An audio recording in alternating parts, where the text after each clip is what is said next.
Okay, good morning, everyone.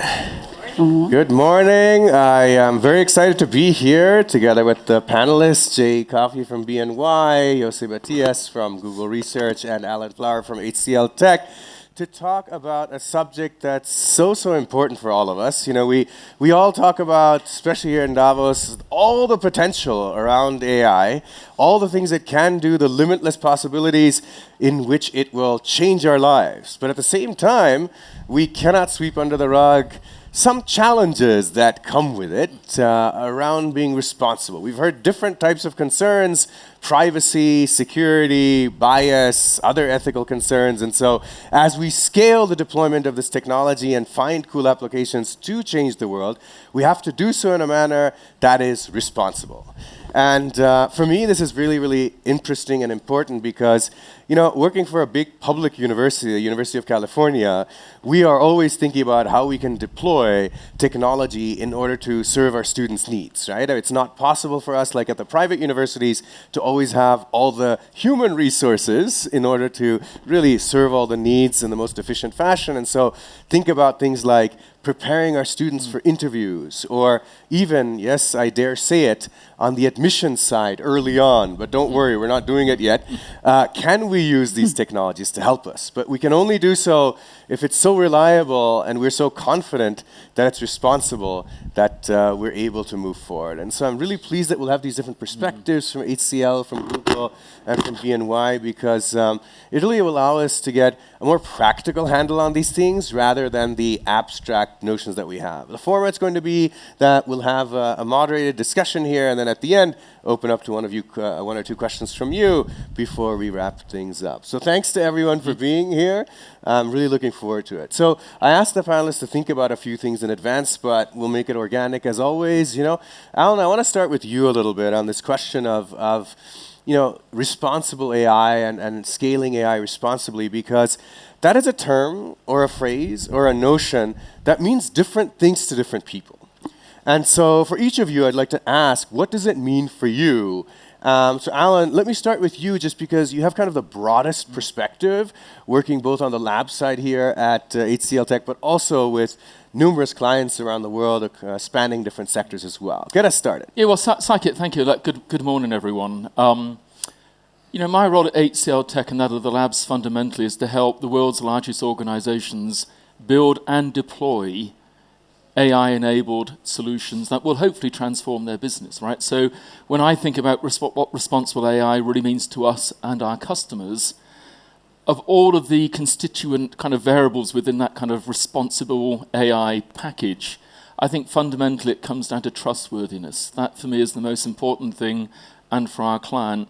As a consumer of an AI-enhanced business or service, I need that trust.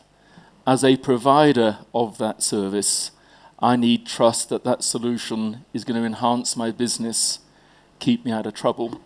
If I am the operator of that solution, I need the trust that this solution will improve over time. Very nice way of putting it, some combination, but trust is clearly an important theme, and we hear a lot about it.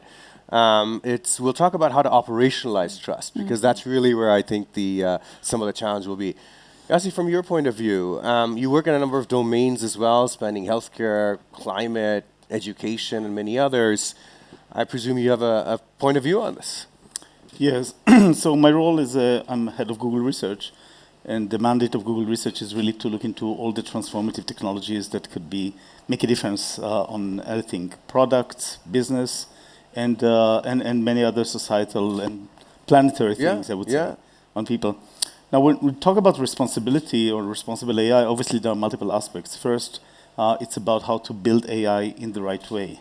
In fact, Google was the first one to publish what we call the AI principles, which are really important, because when you build a new technology, it's important to build it correctly from the start. And there are certain aspects that are really important to have in your systems, much in the same way that now we assume security needs to be in the software from the beginning. It's not an after-the-fact thing. So, for example, making sure that machine learning models are unbiased and more, and looking into that both in terms of paying attention to that in the process of building it, as well as develop technologies that can help with that. Yeah. Now, one of the, I think, responsibility for all of us when we develop such a powerful technology as AI is to make sure that we use it for the benefit of society and the opportunity here is amazing. So let me touch on a few examples. Healthcare is obviously one area that AI is going to be transformative. Yeah. And it's no longer just a promise. In fact, there are many ways in which this is already helping out. And by the way, this is not only about generative AI, which now, of course, captures our imagination for its, and it's so powerful and inspiring. Just an example, in a landmark paper that our team published 8 years ago, showing that AI can actually help classify a condition, identify a condition from an image of the retina, a condition for called diabetic retinopathy that can lead into blindness. Yeah. In fact, there are hundreds of millions of people that are actually at risk of getting that. And the problem is that there's a shortage of hundreds of thousands of doctors experts to actually identify those. So what started as a research landmark paper showing that AI can do, machine learning models can actually do the classification at the same level as the experts, turned out over the years into clinical use. So just a couple of years ago, I was in Bangkok in a clinic where we actually had this system in use. Yeah. And I saw how a person sitting in front of the camera and in 2 minutes getting diagnostic that is 20% better than they would get after a few weeks. Now, by now, we had over 600,000 screenings in Thailand and India for this condition that could save people from blindness. And we already have a partnership that actually is going to scale it to 6 million over the next decade. Now, this is technology of 10 years ago. When you think about generative AI, there are so many new opportunities because healthcare system, obviously, as we know, is not where we'd like it to be. Yeah. I don't know if anybody here would claim that they are happy with the healthcare system. And most of us are actually sitting in places that have relatively okay healthcare system compared to other places in the world, such as the Global South. And what we now know is that we can actually take generative AI and make it adapted to medical information so that it can actually do a better job in doing that. So, for instance, we show that we could actually take a language model and modify it for medical information or adapt it, what we call fine-tuning. And for the first time, actually passed the US-style medical exam in a passing score. And a few months later, actually passed it in an expert level and even a 91%. Expert is 85. Now, of course, this does not make that qualified to actually replace doctors by any stretch of imagination, but it can be helpful for healthcare systems. So, in fact, we have actually partners now who are testing to see how to include such technology in their systems in a way to actually free time from healthcare workers, reduce errors, and this both translates to better service, to actually reduce errors that could be actually have bad medical implications, and of course, over time improve further. And we're really early on in this journey of using AI. And if I do fast forward, I think this is going to be quite important. So these are just a couple examples, or for example, using AI to provide ultrasound for expecting mothers in villages that otherwise would never see actually a doctor or an ultrasound. Another domain is education. Again, I don't know how many people would think that education is where it should be, even in places that we are. And think about all the kids, all the young people who are not getting access to the right level of education. And I think, again, AI has this power, the opportunity to empower teachers, to empower parents, to evolve in the like of providing more personalized tutor, if you will like. I mean, the definition how to do it right, of course, is still evolving. But this is going to unlock so many opportunities for so many people because we know that learning is really the number one enabler for economic opportunity and prosperity. So I'm really optimistic about this aspect. Let me touch on another area which I think is really important for us as a society, which is how to help with the climate crisis or sustainability in general. And again, here, when we think about the things we are facing, and we're talking a lot about the global warming and climate crisis in terms of the question of how can we reduce carbon emission. Well, AI has the potential to actually help with our technologies. And again, we have a few examples that we could actually use AI in order to reduce carbon emission without compromising experiences for example, in traffic within the city or even in flights on an effort called contrails. And last but not least, on the climate, we already witness a lot of what we call the climate crisis adaptation needs, essentially how to address crisis on natural disasters. We see more frequent wildfires. Yeah. As we speak, we have a devastating wildfire in California. But if we look back in the last couple of years, we see an increased number. Or floods, which is the number one, perhaps, natural disasters in terms of its fatalities. So the question is, can we do anything with technology to address those?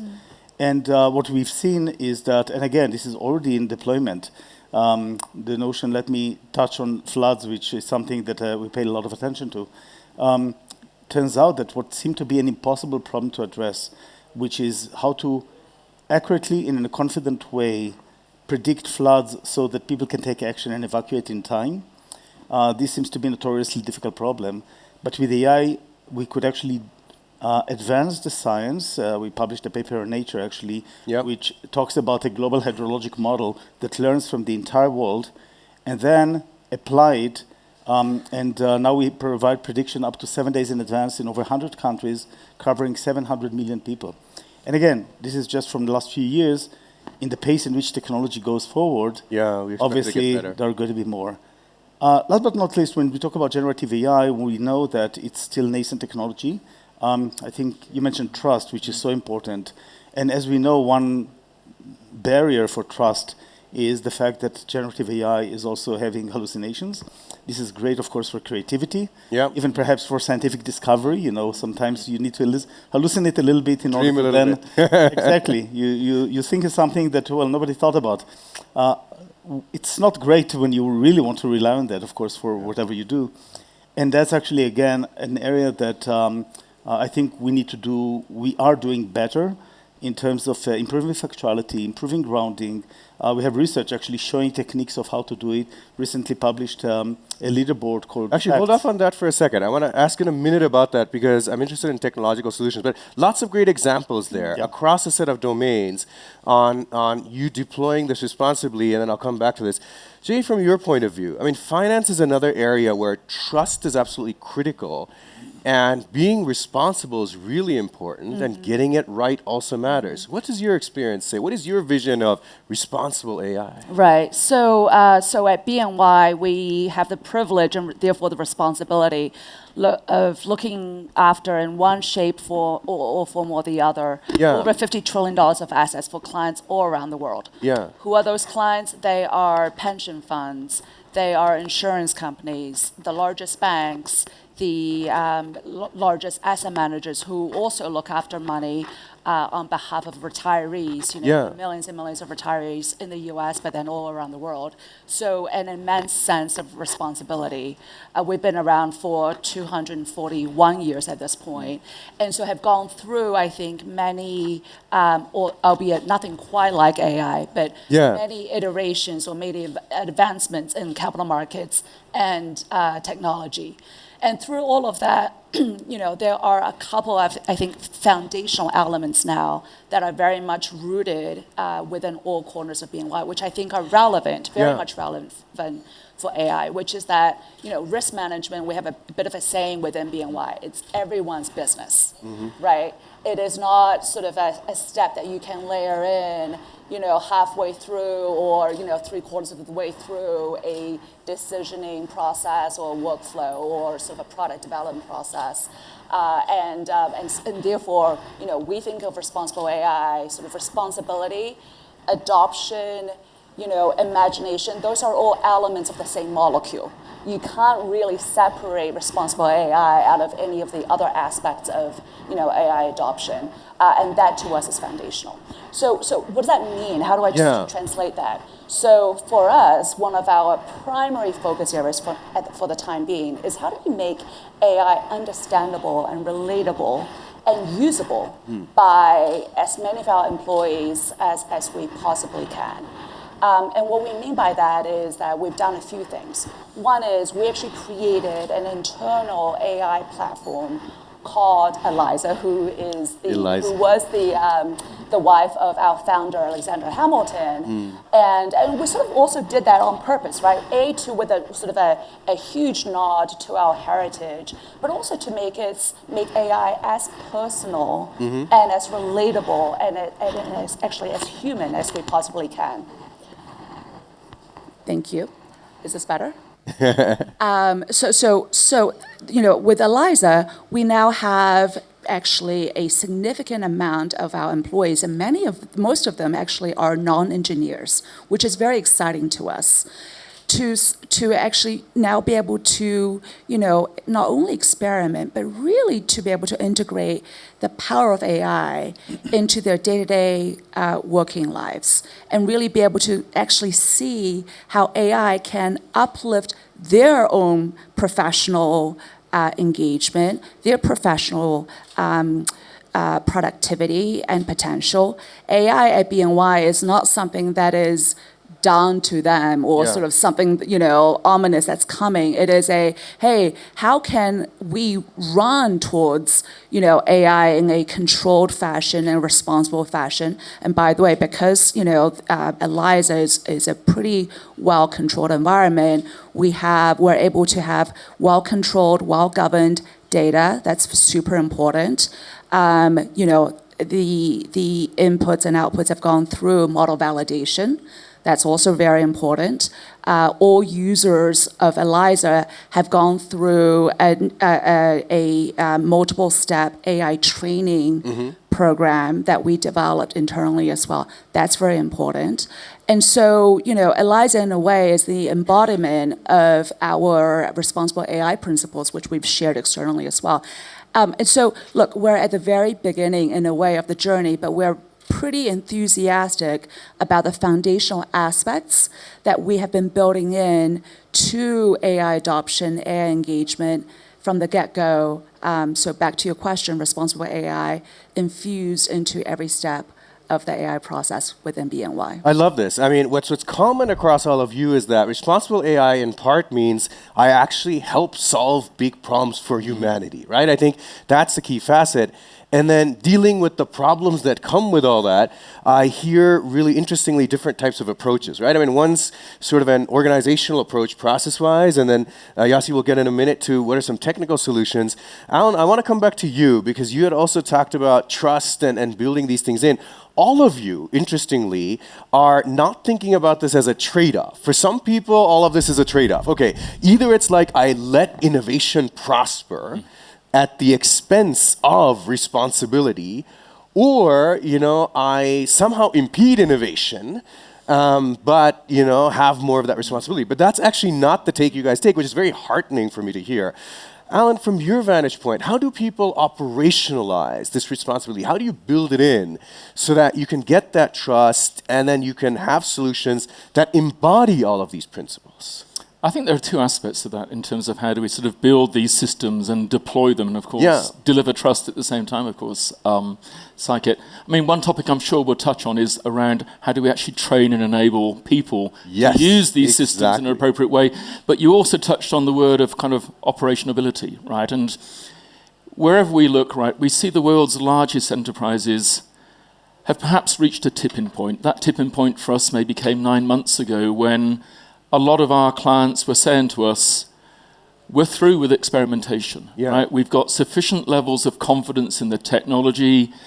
They have a lot of strong innovation-led opportunities to drive AI deeper into their business. We talk a lot at HCLTech about value stream transformation, which is real businesses now deeply embedding AI into the way that they run the business. Now, as many of you will know, whenever you want to deploy solutions into enterprises, at some point you're going to come across the IT department. Right? Now, we're leaving an era of what I would call static IT. And by that I mean, very often when we've built systems within enterprises for many decades now, it's taken years to bring these solutions into production. Can we run them reliably? And often contracts and things like SLAs, service level agreements, have kind of shaped the thinking of the IT organization around, I'm going to build this once. I might need to tweak it if it kind of goes wrong, but this is going to run for years. Yeah. Now I need to set up an approach to operations where I just run this pretty static solution until something better comes along, maybe in a decade, okay? Now, here's the big challenge around responsible AI with the IT organization. Traditionally, if you like, the behavior of my application has been encoded within the software code, right? It's like a bit of data, but largely code is really controlling the behavior. Yeah. Now we're entering an era where that behavior is probably sitting slightly outside your application, right? You've got a model which is actually generating or influencing in some way, right, the behavior of your system. So in terms of operational challenges, right, think about an IT department that runs these systems, right? We are already encountering clients that have hundreds of models, either in production or now slipping into production. And the real challenge is, and we talk about now organic IT, because it's really difficult if you want to change application code, right? Yeah. But changing a model happens all the time. We see such rapid advancement in the technology, models don't remain current for very long at all.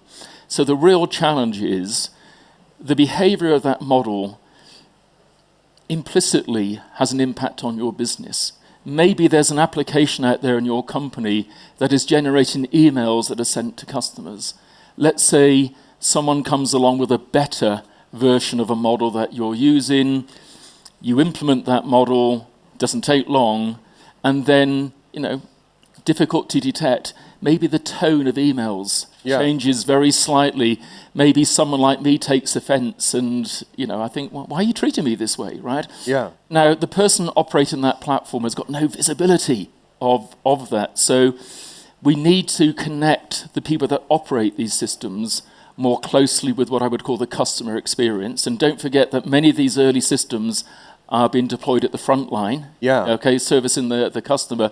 And just think about that. If my job now is to implement a governance platform that is managing possibly hundreds of different models, who am I to make the decision to replace a model? And if I do decide to replace a model, am I aware of all of those connections between that model and potentially hundreds of solutions that are dependent on its behavior? So this places an incredible pressure on the IT organization in particular to ensure that these systems operate in a responsible way.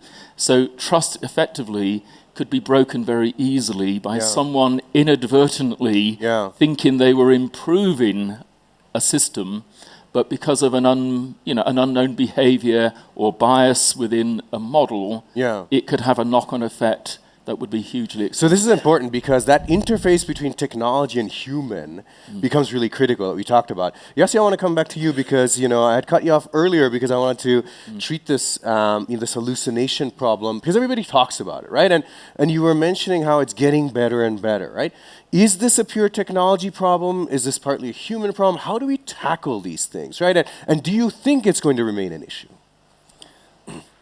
Yeah, so obviously as part of making language models or an AI in general accurate and factual, obviously as one of the inherent characteristics is that it can generate various contents. So I think that there's a lot of progress already done in the notion of how to provide grounding. So for example, when we have language models used for medical data, obviously this is very highly accurate.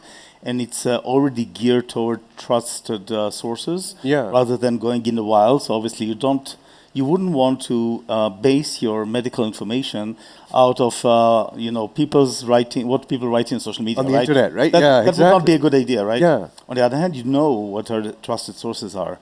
So I think that the way we are seeing evolution here, and again, we've done a lot of published research on various techniques to actually have grounding, to look into how to actually find the factuality of text, images, videos, and the way that I see progress here is that, for example, we early on actually put on in what we call Gemini app, and the ability to have what we call double check, which essentially is ability to to click on a button once you get a content and actually see what kind of statements are supported by search results. Yeah. What actually are not supported, or what sentences or statements actually there's some contradictory sources out there. Yeah. Because in many cases, if you think about it, it could be quite nuanced.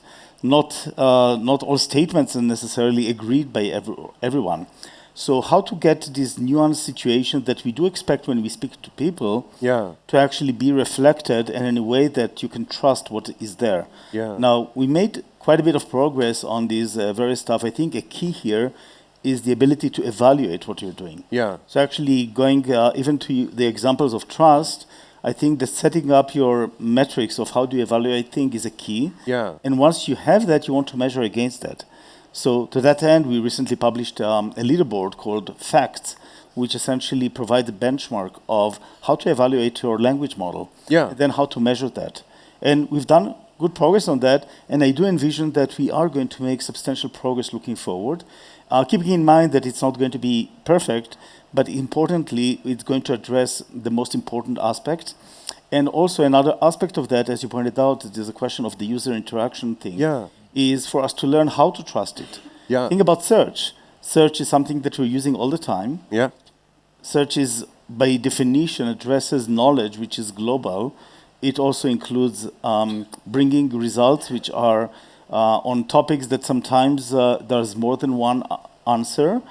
And this does not mean that you want to say, oh, there are all these opinions out there. You do want to have something that is useful and helpful and reflective of the values that you have, of how society thinks about it. So I think that we are evolving into that. Yeah. There's another aspect which is, quite often we are starting with English in some parts of the world, but really what we want, as we do in other technologies and certainly in search, we want to make sure that we are also addressing other languages. We want to make sure that language models eventually are also making a better job on having some contextual awareness of their cultural sensitivities and cultural differences. How does it actually, and essentially these are all aspects of society. These are all aspects of the world we live in. Yeah. Now, I think, again, we're pretty early on. I think it's pretty impressive what we got so far with AI. And with the right approach of addressing it, I think we're making good progress towards that. So I'm really optimistic that it's going to get to the stage that it's going to be a non-issue, largely, even though it's all the time an area of refinement. And again, I was on search leadership for Google for many years, over a decade. I remember when I joined Google, people asked me, so what is there to do? Isn't that a solved problem? Well, it wasn't. It was, compared to the past, it was actually pretty good. And then we did some pretty good progress over the next decade or so, or 15 years. So similarly, I think that we're going to see similarly. Now, as it relates to various domains, you also want to make sure that the language models, or AI in general, is also suitable for the context in which it's used.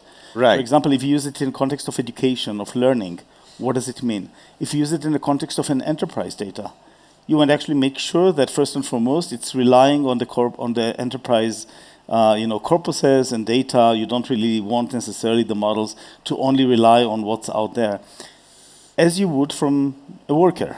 So I think that technology is making good progress on that. And an important aspect of that is also the interface with the human.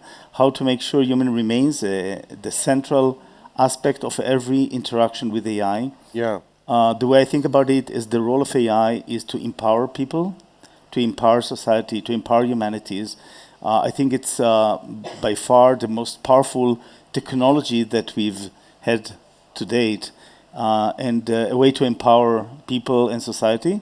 And going back to the question of responsibility, I think this is really an opportunity that we should all take very seriously on how to use it and how to really benefit from what it can provide. This is really important. I mean, it's, this is, all of you are saying the right things, okay? I want to hear all these things, but let me be a little bit provocative here, which is, do you think the incentives are in place for all of your organizations to do these things yourself, or do we need regulation to help do that, right? Especially because we're talking about an entire ecosystem that has to be aligned, right, within organizations. Jayee, let me start with you. You know, laid out a beautiful process, how everybody's involved and all.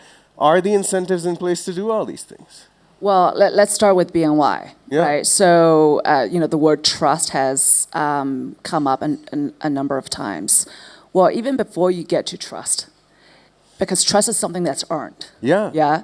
It's not something that we can sort of just dream up on its own or on our own. So, what does trust? Where does trust come from? Reliability, resiliency, dependability, and not just in the moment, but over time. Yeah. And so trust to us is something that is earned over time and cultivated over time, and yet can evaporate instantaneously. And so therefore, for us, financial services, pretty reasonably regulated, heavily regulated around the world. If you think about the core tenets of good regulation, good regulation is supposed to really control and promote responsibility. Doesn't matter what the area is, right? It is supposed to put guardrails, appropriate guardrails, around some of the potential negative consequences of something that's an output that is not necessarily fit for purpose, right? Or usage that's not fit for purpose. And so some core tenets of good, transparent, adaptable regulations probably not a bad thing for AI or frankly for any other things in society. I think the question comes to fit for purpose nature of the regulation. Is regulation keeping pace with the development of AI? Is it? Well, so I think regulation is relatively uneven. Right, we can say that actually there are aspects of AI that is already quite heavily regulated, at least within financial services. So I mentioned data. So data quality, data governance, data access, data usage. These concepts are very familiar to those of us in financial services. We at BNY, even prior to the most recent, iterations of data-related regulatory requirements, have been investing for years in good, reliable data that is only accessible to the right people, right? And so, in a way, that's a foundational aspect of AI. The good news, at least for financial services, is that we have a good starting point in terms of data. Model validation. I think we heard about the importance, again, of fit for purpose. Is the model, the output of the model, fit for purpose vis-a-vis the intention? Is it getting used in the right way? That's fit for purpose vis-a-vis the intention of the model. Again, model validation, heavily regulated, and also heavily invested by BNY. And so back to your question, though, broader ecosystem, I think that is something that regulators around the world, across different sectors, across different jurisdictions, will probably have to do a little bit more work in terms of figuring out what is the right level of regulation. How do you coordinate it in such a way that doesn't impede innovation, yet also just promote better usage, more responsible usage over time. And I think that'll be a good outcome for all of us. And that's where the trade-off, comes in ultimately. In a minute or so, your thoughts, regulation. Do you need more? Do you want more? Do you think it's helpful? Or would you rather do it yourself? So, AI is such an important technology and such powerful technology to impact all aspects of life. Obviously, there are some implications for AI. There are ramifications. There are many societal aspects that need to be addressed in various country levels. We did not touch on that, but for example, AI is going to transform many of the things that we're doing in life, including have implications on work, for example. There are some reports here in the World Economic Forum about these implications, and obviously we need a society to address. But also we need to think about, as a society, the implication of what happens if bad actors are using AI. What happens if people are using AI in a way that is not, some unintended consequences. So certainly AI is so powerful that we believe that there's room for regulation, that AI need to be regulated, but it need to be regulated well. And taking into account various aspects, such as how to make sure that that we're not missing on the opportunity to actually, solve societal problems. Yeah. That the innovation is important for the benefit of society in so many different levels, economic, and all the aspects that I mentioned earlier, and healthcare, on climate, on education, on more, and so forth, on science. By the way, AI is really accelerating science, but also keeping in mind that in many cases, the way to address some of the risks is with AI itself, right? Yeah. Because so all these are nuances that are really important to take into account when we think about how to do it well. That balanced regulation. From your point of view, Alan, have you seen examples which are, again, about a minute, where you see, regulation playing a positive role, or this healthy interface between organization and regulation in this way, in a balanced way? Well, this question of the impact of legislation comes back to the proverbial carrot and stick. Yeah. Legislation is the stick, of course, and Yeah. the commercial incentives are the carrot. Right. That's right. What was quite interesting recently, we've published a report this week, actually, in partnership with MIT, where we kind of explored this question with the world's business leaders, right? What is your motivation for doing responsible AI, properly, right? And I believe fundamentally the carrot, the commercial incentives, will have a far greater impact on enterprise behavior than any amount of legislation. And I will give you an example. So in all of our conversations with clients, right, they've already seen the commercial impact of Gen AI, and they know that it will bring positive impact to their workforce, but also to their clients and customers too.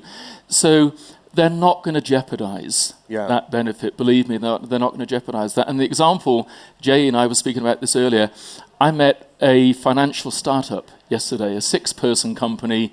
Their solution will use AI to give financial planners the opportunity to create better investment plans for clients, for example, right?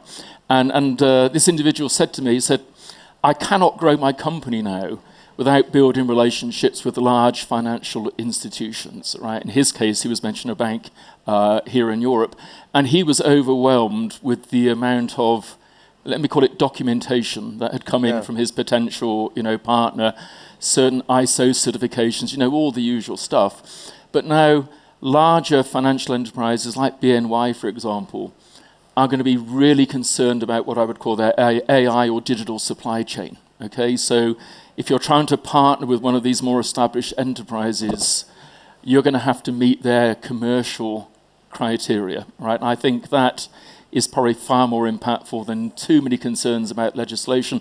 Legislation, I think, is good to kind of guide the fundamentals to make sure we don't do anything stupid. I can use that expression. But in the day-to-day deployment of these solutions, the commercial incentives, I think, will bring far more impact. Yeah, it seems very consistent also with the way the landscape is evolving. All right, let me get one question at least from the audience, and then we can move towards that. Go ahead. It's maybe more a philosophical question, but we talked about also I think we're all sure that we want everybody to be able to use AI responsibly, right? Yeah. So, but I think we can also agree that we're kind of in a bubble here, not only in Davos, but maybe also talking about this and thinking about this. So my question is especially, I think I know it a bit more from Google's side, but from also the other two companies, how far do you think the companies are responsible that we can make sure that everybody is using AI responsible? Where do you see your responsibility there? Thoughts? Shall I go ahead, please get started. See, where I think we can take some comfort, if I can use that, is when we look at the adoption of AI, Gen AI, and through the course of this year, agentic AI, I think if we've seen one distinct sea change over the last year, is senior business leaders have now spotted the opportunity for the positive impact of AI. So you now have at chief executive level people with a very clear vision for how this will improve their organization. And the emergence of those really senior stakeholders now owning and driving the journey should give all of us a lot of kind of reassurance and comfort, because that then just gets pushed down from the top. Maybe I'll add one thing, and I think you mentioned everybody, and maybe I'll take that definition as everybody, not only within our companies, but society at large. I think it needs to start with education. Right, and so schools, right? So in the curriculum, how do we build sort of AI awareness, understanding? It probably starts with basic tenets of math and science and logical reasoning, but also the humanities, right? Understanding how to make good decisions, the blend of ethics. Those things are foundational to everybody, and let's start with that. Yeah, if I can address, certainly. Totally agree with that. In fact, I think this is a responsibility for our society and responsibility for all of us as individuals. 2 weeks ago, I was in a conference that we held out, which we called AI Connect for Education, meeting with 5,000 educators and teenagers, and part of a program that we call Hello Tech, which is actually about, we've done it in Tel Aviv and in Chicago, and looking into other places, where the approach is how to actually provide understanding of AI skills and even the basics to teenagers and to kids and everywhere. And this is one aspect that we need to do, and I think we need to do more of that. In fact, we have many other programs about how to actually make this accessible. By the way, I think it's we cannot overstate some of the subtleties here, because there are certain many aspects of society that are perhaps going to be oblivious to many of these kind of efforts, so we need to find ways to get there. But the other aspect that I think is going to be really important is how we make AI so available, so seamless. I actually think about AI more like ambient intelligence rather than artificial intelligence. Oh, yeah. In the sense that when we're doing our job right, you just have it there, you just use it. Yeah. Now, for example, I seamlessly now listen to articles. I don't even remember if I read them or listened to them. They can be in any language because Translate actually moves it to me. We're actually investing in how to actually have access to information in any language, in any device, much in the same way that people don't consider Googling thing as just something that is in their fingertips. And communication, unlocking communication. I've seen how technology that can actually read aloud articles actually makes it accessible to kids with dyslexia, that they have no disadvantage over any other kid, or kids are hard of hearing or reading, or people with literacy challenges. Suddenly they can listen to content. So I think that AI is going to remove barrier. The interface is going to be natural. It's going to be seamless. And that's actually going to make access to information much, much more available. So to me, there are these two aspects. One is how do we actually expose? How do we develop it for everyone? And then how do we actually bring the technology to where it needs to be in such an equitable way? And perhaps one more comment on that. I'm very optimistic that actually we can even improve some limitations that we have in our society. For example, one thing we learned about in healthcare is that much of the healthcare research, traditional one, is actually very biased. It's actually using certain types of population. Yeah. And we actually, once we put out, I mentioned earlier the importance of putting the evaluation metrics. Once we start putting the evaluation metrics and we ask ourselves, is this, or do we have classifiers that apply to a broader population? We learned that, well, we need to do better here, and so we actually have published research that we did with Stanford and other researchers about, for example, how to build up those data sets that we can actually train machine learning models that are actually making the research itself apply more broadly to more population. So again, I think there's work to be done here. I think it should be a goal for us all as a society. I think that the incentives are good in the sense that ultimately, if we do a better job in addressing more people, that should align with broadly with the business needs. Obviously, not everyone. There are many niche kind of companies that not everybody can have that. But if I look at large in the industry, I think actually it puts the incentives in the right direction. So it makes me quite optimistic that we're heading in the right direction. Oh, excellent. Do we have time for one more quick question, Meenakshi? Or should I? All right. You have 15 seconds for each of you, okay, to answer. All right. You go ahead. I hoped it wasn't the last question because it's maybe a bit of a downer. Is there a scenario where scale AI responsibly, to meet our innovation targets, like countries that have maybe less strict privacy laws on data are able to innovate faster than countries in the West that maybe have stricter privacy laws. I'm just wondering if there's a scenario where everything you're saying isn't actually going to be achievable. This doomsday worst case type scenario. All right. And I think that the doomsday is one of the disincentives towards bad AI usage, irresponsible AI adoption. And I think, having that doomsday scenario, frankly, is going to be not the only ingredient, but one of the ingredients that's actually going to make sure that we don't get to the doomsday scenario. Any thoughts? Well, I think, to the question, I think we'll see variability in rates of innovation. Yeah. Right? And we'll see that at a regional level. We'll also see that at a market level. We'll see that within a company as well. And I think there are organizations that may feel the legislation in their region may impede, could accelerate innovation in some ways, of course. But then within a company, and again, it's clear, the paper we published with MIT really sort of shouts this loud and clear that this is a competitive advantage, right? So our ability to do this right is going to bring real value to our organization. And I think that might be one of the real incentives that speeds up the rate of innovation. The opportunity to get a commercial advantage through doing AI responsibly will, I think, accelerate a lot of this innovation. The right innovation, if you will, right? Final thought?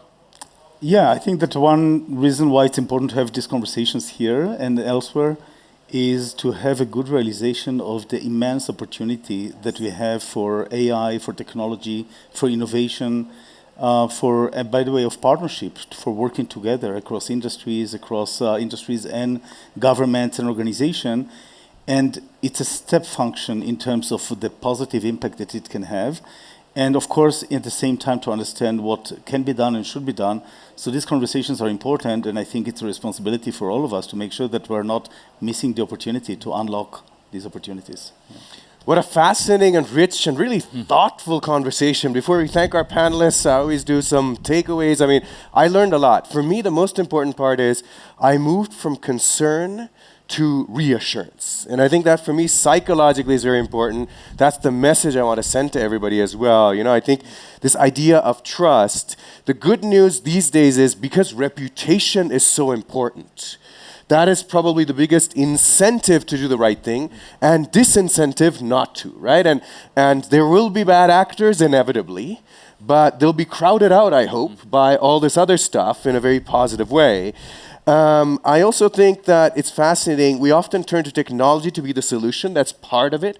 But this interface and the education is really the key to all of these pieces.